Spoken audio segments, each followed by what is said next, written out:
Hey guys, welcome back to my channel Tuli's Biology. So this is my fourth video. This will be my fourth video regarding cell. Three parts we have done, all the previous three videos. So in this video I will primarily start with the topic of cell organelles. Okay. So what are cell organelles? Before starting in the first part, I have already told you that cell is the basic structural and functional unit of life. Now the cell can be divided into two parts, or you can say the structure of cell is comprising of two parts. What are the two parts? One is the cell coat or the covering, and another is the inner content, or we can say it as the protoplasm. Now the protoplasm is divided into two parts. That means the inner content which are remaining within the cell coat or within the covering, that inner content is divided into again two parts.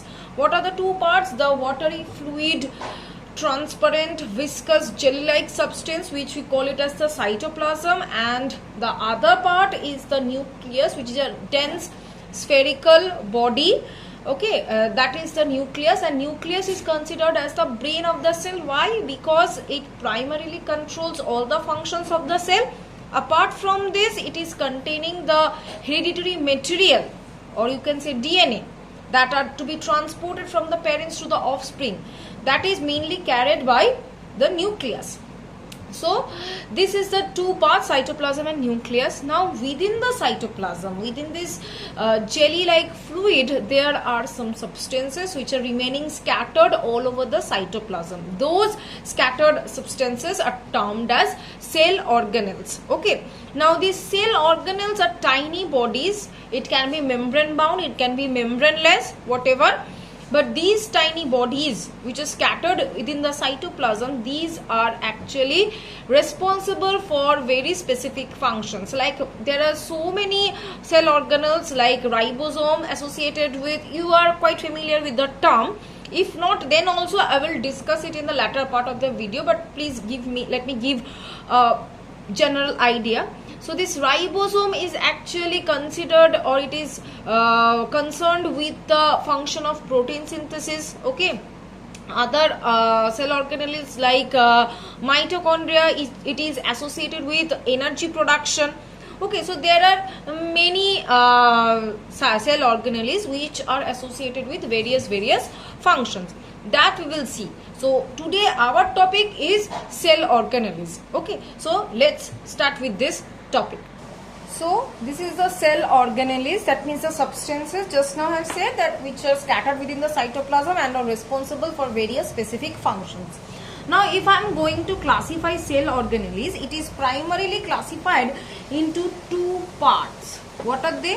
One is with membrane or membranous organelles, with membrane, or you can say membranous, and the other division is that organelles without membrane.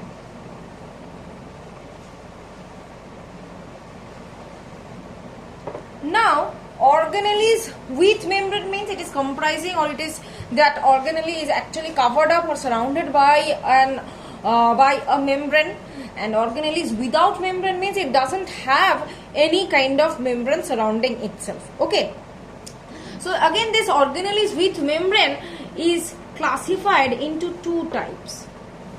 One is single membrane organelle, another one is double membrane organelle.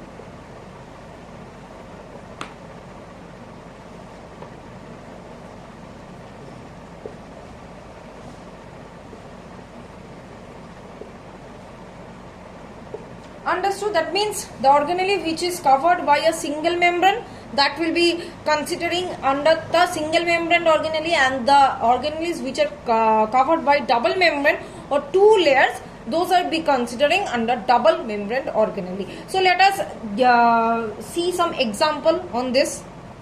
So single membrane organelle we will just see, or you can say with one unit membrane, which are covered by one unit membrane. Examples like Golgi body. The Golgi body it is termed as Golgi body in animal cell. In case of plant cells, the Golgi bodies have a different name. I think I have told you in my previous videos. If you have not watched those videos, I will give the link of these 3 videos in my description box. Please do check it. Okay, then you can get a clear idea about the cell. So Golgi body, it is termed as Golgi body in case of animal cells, but in case of plant cells it is termed as dictyosomes. Okay. Now apart from Golgi body, another example is lysosome. We are quite familiar with this term, lysosome. Lysosome is also called suicidal bag of the cell. Why? That we will discuss later on. At first, let's concentrate over here. Apart from this lysosome, 2 more organelles are there which are termed as endoplasmic reticulum. Here I don't have much more space, that's why I am writing ER, the short form. This endoplasmic reticulum again classified into 2 types. Those are termed as rough endoplasmic reticulum and smooth endoplasmic reticulum on the basis of presence of ribosome on their surface. Okay, these things we will elaborate it later on. So apart from Golgi body, lysosome, endoplasmic reticulum, another organelle is there, that is vacuole. This vacuole is generally or primarily found in the plant cells. In case of animal cells, they are generally absent, and if present, then also very small in size and very like 1 or 2 in number. But generally it is abundantly found in the plant cells. Am I clear? So these are the single membrane bound organelle. Now coming to our double membrane bound organelle examples, first is the nucleus. Okay, apart from the nucleus, there is another one, that is mitochondria. Very famous cell organelle it is. Okay, another one which is generally present in plants but not in animals, that is plastid. Plastid is actually the pigment containing organelle. Which pigment? Chlorophyll. What is the necessity of chlorophyll? It is used in the process of photosynthesis. That means it is used in the food process or food synthesizing process. Okay. So this plastid is absent in our body because we are not autotrophs. We cannot make our own food. Why? Due to the lack of this plastid. We don't have it. Autotrophs, that is the plants and some bacteria, they do have this plastid, and this is a double membrane bound organelle. Okay. Now coming to the organelles which are without membrane. The first organelle without membrane is ribosome. Now ribosome, we have heard this term, it's very popular among us, that is this ribosome is the organelle which is associated with protein synthesis. That means this organelle helps in the formation of protein. Apart from ribosome, another organelle is there which is without the membrane, that is centrosome. Okay, now this centrosome is only found in the animal cell, not in the plant cell. Okay, so these are the organelles with membrane, without membrane, with single membrane, with double membrane. Now let us consider, or let us start with the double membrane bound organelle. Okay, so you see the first example is nucleus. This I have already done in my previous videos. If you have not checked it, I will obviously give the link in the description box. Please go through it, otherwise you will not get a brief idea on these structures. So next, what I am going to start with, that is mitochondria. Okay, so let's just start with the topic of mitochondria. Now this is the general structure of mitochondria. Okay, now this mitochondria generally rod-like or filamentous or rounded structure, and it is generally associated with the ATP production. It is a very high energy rich substance, adenosine triphosphate. It is generally associated with ATP production. Now this mitochondria, if I go to the structure or ultrastructure of mitochondria, this mitochondria is composed of 2 membranes. This is the outer membrane and this one is the inner membrane. I'm writing in short form. Okay, outer membrane is smooth and it is formed of protein lipid protein layer, that means PLP layer, unit membrane. This is also I have discussed in my previous videos, so please go through it. Whereas this inner membrane projected inward. Okay, this inner membrane certainly projected inward and forming some incomplete finger-like projections, or incomplete compartment it is forming, finger-like projections. These projections, these finger-like projections are termed as cristae. Okay, these are called cristae. And these two membranes, the inner and outer membrane, are being situated with or situated apart from each other, and this space between these two membranes is filled up with a fluid. And this inner membrane, as it is forming incomplete separations or incomplete finger-like projections, these are called cristae. And this inner chamber which is present inside the inner membrane, this inner chamber is filled up with a fluid that we termed as mitochondrial matrix, or simply I will write matrix. Okay, now this mitochondrial matrix is filled up with the proteinaceous material, and this matrix also containing some granules, some ribosomes, some DNA. Okay, so suppose these are the granules, ribosomes, suppose this is the granule, this can be the ribosome. Okay, now there is the most important part, which we call it as the elementary particles. How this ATP is being produced? Due to the action of these elementary particles. What are these elementary particles? On this cristae, the cristae is surrounded by some particles that we call as the elementary particles. Let me draw this. See, I have drawn the elementary particles on these three cristae. Actually, all the cristae are covered by the elementary particles, but it is not possible to draw all these cristae right now. So, these are the elementary particles, or you can say F1 particles, or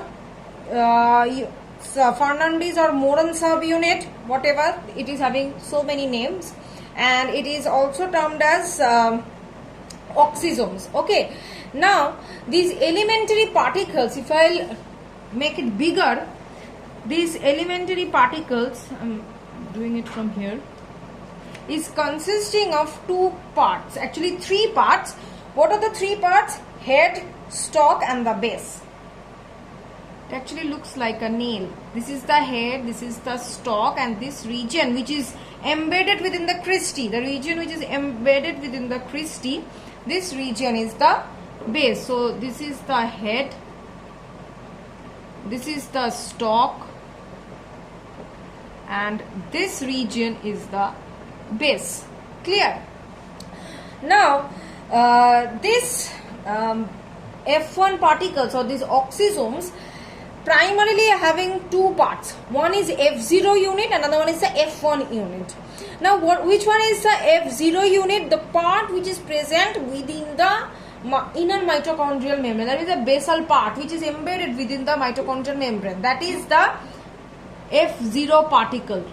Okay, and the part which is lying inside the matrix, that means which is present towards the matrix, that means the head. You can see the head is originated towards the matrix.